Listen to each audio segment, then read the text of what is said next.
What this hotel just banned has Muslims ready to riot around the world right now. Now, this is a smart move in today's world. The Malaysian Association of Hotels, or also known as MAH, has now defended its members' policy of prohibiting their frontline staff from wearing the hijab, or headscarf, while at work, saying it is international practice and not meant to be discriminatory.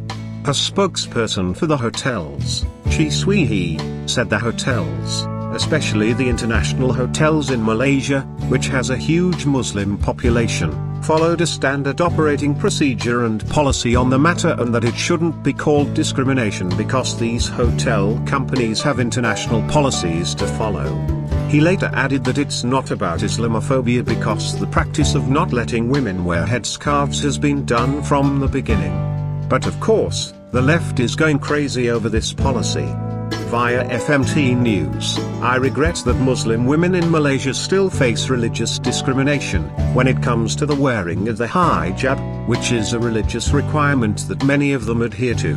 This is according to the report by the Malaysian Employers Federation, MEF.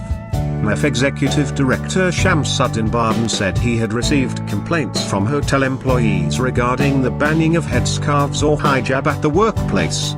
This is something we should not tolerate, especially when there's no plausible explanation as to why the hijab is a hindrance to the nature of their work. This is even more so in a country which holds Islam as the religion of the Federation. Simply being in the private sector does not exclude the party from respecting one's right to practice their religious requirements. This argument also applies to our national airlines, Malaysia Airlines, where there are also calls from flight attendants to be allowed to observe their religious requirement in wearing hijab. The fact that flight attendants with hijab had been serving the pilgrims during the Hajj season in flights to Mecca is testimony that wearing the hijab does not determine inefficiency.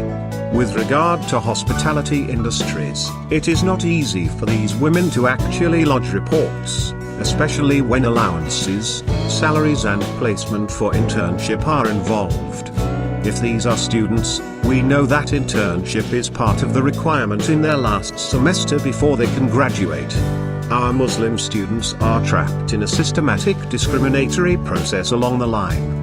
I urge Muslim ladies who face such discrimination to come forward and report it to us at wafiq3108@gmail.com. We promise to maintain their confidentiality. Now here is the thing. No one is forced to work at this establishment. Just like an individual can pick and choose where they will work, a business should have the right to dictate what and what should not be worn by their employees, especially those who have direct access to the public.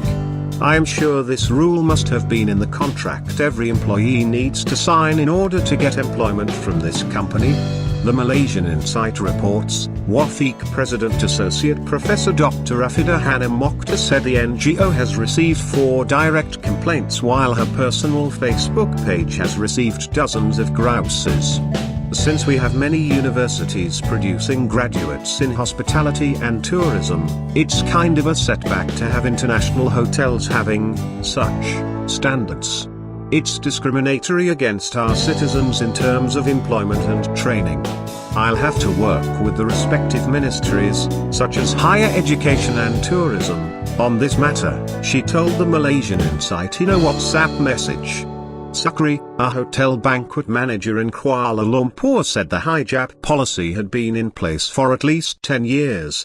At a 5-star hotel in KL where I once worked, Muslim female staff were not allowed to wear the headscarf so as to attract customers. If a woman wanted a job as a waitress, she could not wear a scarf. It was considered unfashionable and unattractive, said Subcribe, who did not want to give his full name. As he was in charge of hiring temporary workers for big functions, he had to tell recruits that they could not wear the headscarf. He said the policy consistently applied to those working in food and beverage, such as servers, and in frontline positions, such as receptionists. Subcribe left the 5-star hotel 3 years ago and found another job at a hotel that did not have such a policy. I moved to another hotel because I did not want to be a part of that kind of practice, the 39-year-old said. Farisha, who has worked for a year as a receptionist at a 5-star hotel in Putrajaya, said she removed her headscarf whenever she went to work to be a receptionist at this hotel. You can't wear that, you Đăng. They say that this is in line with the image of an international hotel. So after I finish work, I will put it back on. I just don't wear it at work. What else can I do? It is not easy to find a job now, said the 29-year-old. November 11, 2017. Let us be honest with ourselves. This isn't about a headscarf. This rule has been applied for years. I bet if any of us work there we wouldn't be allowed to wear a New York Yankees hat. All this is the left and how they try to push Islam on the rest of the freedom-loving world. And if anyone dares to say no, they are branded as racists, bigots and Islamophobes, which is a term that doesn't even exist. It's all part of the globalization movement, and some of us just aren't having anything to do with it. This is a great example as to why we elected President Donald Trump. We are sick and tired of people pushing their own beliefs and culture on us, while if we do the same we are branded as criminals.